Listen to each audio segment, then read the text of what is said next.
제가 몇 개 그 퀀트 투자 영상을 찍었었는데 너무 어렵다라고 이제 편집을 해주시는 분들, 보시는 분들까지 많이 얘기를 하셔가지고 같이 일하시는 분들도 그냥 제목만 보고 넘겼다라고 하시더라고요. 최대한 쉽게 설명을 해보겠지만 제가 쉽게 설명하는 걸 잘 못해요. 저는 쉽게 설명했다고 생각을 했는데 왜 그렇게 어렵게 설명하냐라고 맨날 답을 듣기 때문에 그냥 그런 점들은 좀 감안해 주시고요. 퀀트는 그냥 숫자를 보고 투자하는 게 사실 되게 넓은 의미의 퀀트예요. 우리가 차트 보조지표 이거 양봉이나 음봉인데도 사실 우리가 데이터로 표현하면 0, 1로 표현할 수 있잖아요. 그거 보고 투자하는 것도 퀀트라고 볼 수 있어요. 사실은 모두가 퀀트인 거죠. 대부분은 사실상 퀀트의 범위에 들어가 있다. 데이터에 기반한 투자다. 되게 그냥 퉁쳐서 퀀트라고 얘기하는데요. 직업의 이름으로 저 사람은 퀀트야 라고 얘기하는 사람들도 있고요. 주로 이제 미국 IB 같은 데서 He's my quant 라는 이런 식으로 얘기를 해요. 우리 팀에 있는 계량적 분석가다 라고 얘기를 많이 하고요. 퀀트 투자라고 하면은 아까 말씀드렸듯이 계량적으로 뭔가를 분석해서 투자를 하고 그 계량적인 데이터를 의사결정의 근간으로 쓰는 모든 방식들을 우리가 퀀트 투자라고 합니다. 우리가 흔히 말하는 퀀트 투자라고 하면은 정말 넓은 의미에서 정의만 가지고 보면 어떤 데이터가 의사결정의 모든 근간이 되면 그건 우리가 퀀트 투자라고 부를 수 있을 것 같아요. 꼭 프로그램으로 자동화되어야 하는 것은 아니고요. 대신 우리가 데이터를 기반으로 투자를 하기 때문에 프로그램으로 자동화를 했을 때 얻는 이점들은 분명히 있을 수밖에 없어요. 그래서 그런 퀀트 투자 프로세스를 구현할 수 있는 프로그램들을 퀀트구나 아니면 시스템 트레이딩 프로그램이구나 라고 얘기를 합니다. 보통 그게 다 직군이 나눠져 있어요. 퀀티티브 리서처라고 하면은 우리가 시장에서 어떤 초과 수익을 낼 수 있는지 정말 시스템이 잘 갖춰져 있는 퀀트펌 기준이에요. 스타트업은 이런 걸 할 수가 없습니다. 퀀트펌 기준으로 이제 퀀티티브 리서처, 물론 이것도 업종마다 다르지만 리서처는 보통 이제 시장에서 데이터를 분석해서 이런 데이터가 초과 수익률에 영향이 있구나 아니면 이런 데이터를 조합하면 초과 수익률에 뭔가가 되는 걸 만들 수 있구나 라는 리서치를 주 업무로 하시는 분들을 얘기를 하고요. 그 다음에 퀀 트레이더라고 하면은 그 리서치된 내용을 기반으로 트레이딩하는 전략을 실제로 수립하시는 분들, 그게 그거 아니냐라고 할 수도 있는데 실제로 어떤 알파의 소스가 되는, 그러니까 우리가 시장 초과 수익률을 만들 수 있는 어떤 요소들을 알파라고 하는데 이 알파 그 자체와 그 알파를 이용해서 트레이딩을 하는 방법은 또 다를 수 있어요. 예를 들어서 다 같은 차트를 보고도 다른 의사결정들을 내리잖아요. 가공하는 방법도 되게 여러 가지고 쉽게 말해서 알파와 트레이딩의 차이라고 보시면 될 것 같습니다. 그걸 기반으로 트레이딩을 하는 사람들을 퀀 트레이더라고 하고요. 그 다음에 이제 그 트레이더가 수립한 전략을 실제로 개발하고 혹은 우리가 상황에 맞게 여러 가지 엔지니어링이 필요해요. 예를 들어서 저희 같은 회사는 풀링해서 한 곳에 모아서 운용할 수가 없어서 고객 계좌에 뭔가 커스터마이제이션 된 시그널을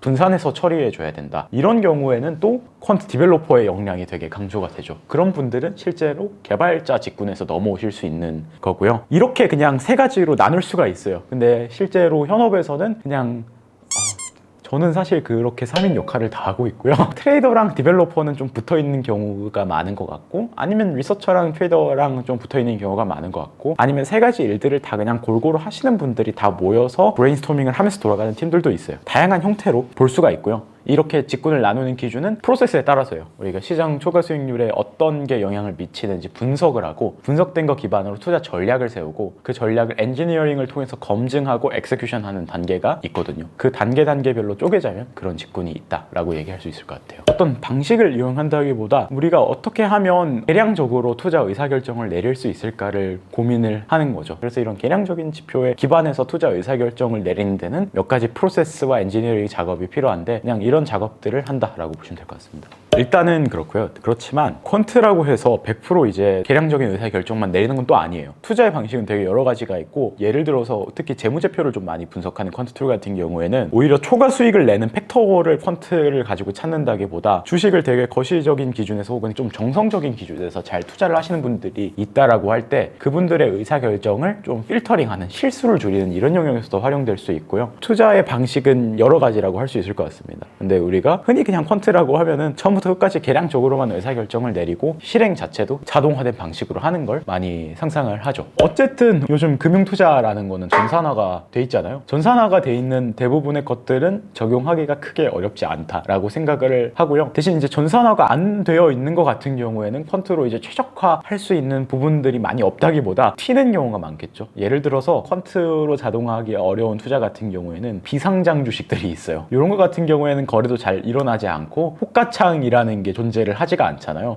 주식을 실제로 들고 있는 소수의 거래 주체에 가서 내가 주식을 사고 싶습니다, 이 정도 가격에 합의를 합시다 라고 해야 되는 거니까, 그런 거는 사실 논리랑 피플 스킬이 더 중요한 거지 계량적으로만 분석해서는 되게 접근하기가 어렵겠죠. 그런 부분들은 쉽지가 않고, 대신 표준화되어 있고 전산화되어 있는 시장들은 대부분 어떤 부분에는 다 적용하고 있다라고 말해도 될 만큼 넓게 적용이 됩니다.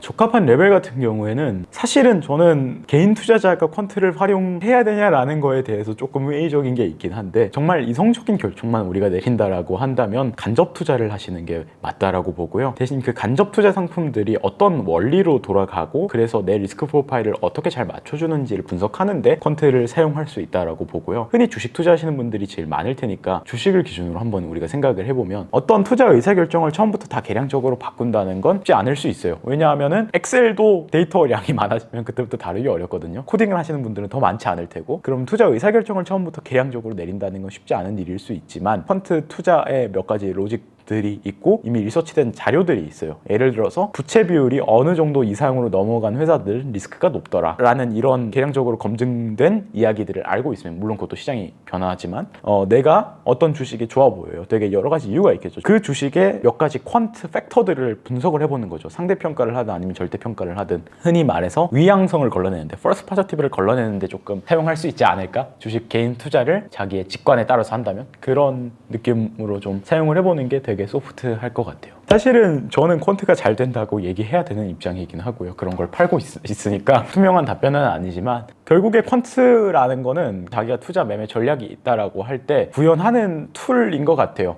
시장이 이렇게 될 것이다, 시장을 나는 이렇게 따라가는 게 좋다라고 하는 어떤 특정한 목적이 있다면, 그거를 이제 조금 더 정확하게 구현하는 데는 계량적인 툴이 도움이 될 수 있다라고 보기는 합니다. 그렇지만 그런 계량적인 툴도 분명히 비는 부분이나 자원하지 못하는 부분들이 있기 때문에, 그런 부분들은 또 채워줄 수 있는 부분이 있다고 생각하고요. 왜냐하면 지금 사실 계량적으로 분석하는 그런 인프라를 파는 것들도 있고 하지만, 그렇다고 해서 액티브하게 직관에 따라서 거래를 하시거나 기업 탐방을 가시는 펀드 매니저 분들이 다 사라진 게 아니거든요. 솔직히 근데 퀀트로 저는 감정 컨트롤을 잘할 수 있을 것 같다라는 얘기가 되게 많잖아요. 컨트롤 하면 어쨌든 계량적이고 자동화된 결정만 내리니까 그래도 좀 감정에 구애받지 않고 매매를 할 수 있지 않을까라는 생각을 하는데, 전 전혀 아니라고 봐요. 그분들은 퀀트를 하다가 뭔가 알고리즘 하나 짰어요. 시장에서 돌아가는 걸 계좌를 보고 있어요. 무슨 의미가 있냐고. 계좌를 보다가 왠지 마음에 안 들어요. 왜 거기서 들어가? 포지션을 밀어요. 그때부터 그 전략은 아무 의미가 없는 전략이에요. 실제로도 그 마법 공식이라는 되게 유명한 퀀트 공식을 개발한 그 조엘 그린블라트 씨라는 분이 있거든요. 그분들이 예전에 이제 마법 공식을 개발하고 나서 펀드 매니저들한테 이런 걸 가지고 거래를 하게 했고, 실제로 그거 가지고 운용도 하셨는데, 펀드 매니저들이 마법 공식을 참고해서 자기네들이 직관에 따라서 거래하는 거랑 마법 공식에 따라서 거래하는 거랑 비교를 해봤는데 딱 10%만 아웃퍼폼한대요. 전략을 세웠으면 그 전략대로 믿고 가는 게 중요한데,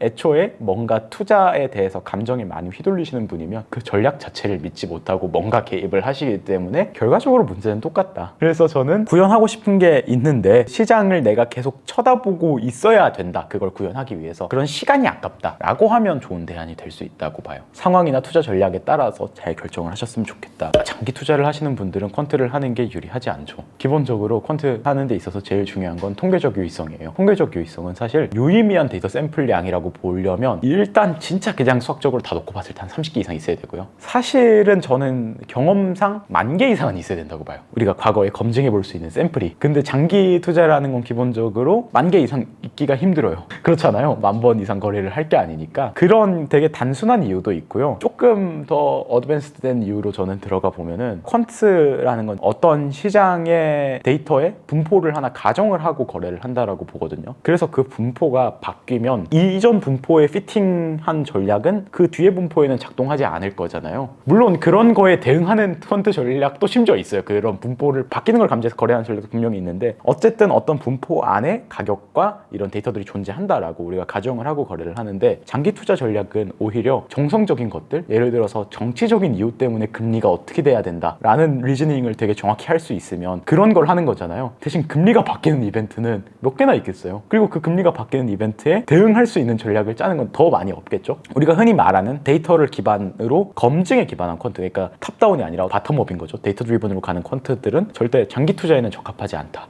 그러나 단기적으로 되게 많은 샘플로 검증한 걸 기반으로 장기 투자에 아까 말했듯이 그 false positive를 많이 걸러내는 데는 저는 도움이 될 수 있다고 봐요. 어떤 콘텐츠는 그럴 수 있고요. 예를 들어서 미국의 유명한 회사들이 있는데 이 분야로는 HFT라고 하죠. High Frequency Trading. 진짜 초단위나 마이크로 세컨드 단위로 매매를 해야 되면 전략보다도 엔지니어링이 훨씬 중요한 단위가 있어요. 무슨 짓까지 하냐면 수천만 달러를 들여가지고 전용 회선을 깔아요. 거래소랑 직접 연결된. 왜냐하면 내가 쟤보다 주문을 먼저 넣는 게 중요한 거예요. 이런 부분에서는 엔지니어링 개발자라고 불리는 분들의 영역이 훨씬 중요하겠죠. 그러나 이제 우리가 흔히 얘기하는 시장에 대한 뷰를 가지고 트레이딩하는 그런 전략들을 퀀트로 만든다라고 하면은 오히려 펀드 매니저 분들한테 이런 퀀트 툴을 쥐어주는 게 더 좋은 선택이 될 수도 있겠죠. 뭐가 더 중요하냐는 좀 프리퀀시에 따라서 일단 1차적으로는 갈리는 것 같아요. 거래하는 빈도에 따라서 몇 가지로 갈릴 수가 있을 것 같은데, 빨리 난 투자를 하고 싶고 코딩을 전혀 할 생각이 없다, 못하겠다 라고 하면 퀀트 관련 상용 툴이 몇 개가 나와 있으니까 뭐 한국 툴로는 테일러, 젠포트 이런 툴이 있을 것 같고요. 이런 툴을 활용하는 게 가장 빠른 선택이 될 수 있고, 어쨌든 코딩을 할 수 있다, 조금 더 커스터마이제이션 된 뭔가를 하고 싶다라고 하시면 팁데이터나 아니면 현학적이거나 이런 논문 읽고 이런 거 나중에는 필요하겠지만 하지 마세요. 어차피 힘들어서 못해요. 인프라 세팅을 한 달 안에 다 끝낼 수 있는 거 위주로만 하세요. 그래서 제가 추천드리는 건 아무런 의미도 없고 수익이 나지도 않겠지만 일단은 그냥 이동평균선에 기반한 매매가 되는 전략을 짜서 실제 계좌에 돌아가는 걸 봐라. 그리고 그 포인트에서부터 시작하면 될 것 같아요. 저는 그렇게 좀 권유를 드릴게요. 아니면은 상용 툴에 도움을 받는 것도 되게 좋은 전략이다. 이거를 되게 잘 구분해야 돼요. 내가 퀀트라는 되게 멋진 걸 그냥 하고 싶은 건지, 투자로 돈 버는데 한계나 혹은 문제점을 느껴서 그거에 대한 해결책으로 퀀트를 쓰고자 하는 건지 잘 구분을 하셨으면 좋겠고요. 저는 전자도 그렇게 나쁘진 않다고 봐요. 대신 전자로 하면서 나는 왜 돈을 못 벌지라고 하고 왜 이렇게 퀀트가 빨리빨리 안 되지라고 생각하고 있으면 그거는 조금 잘못된 생각일 수 있다. 그래서 이 두 가지를 잘 구분해서 시작을 하셨으면 좋겠다는 말을 정리를 해볼 수 있을 것 같아요.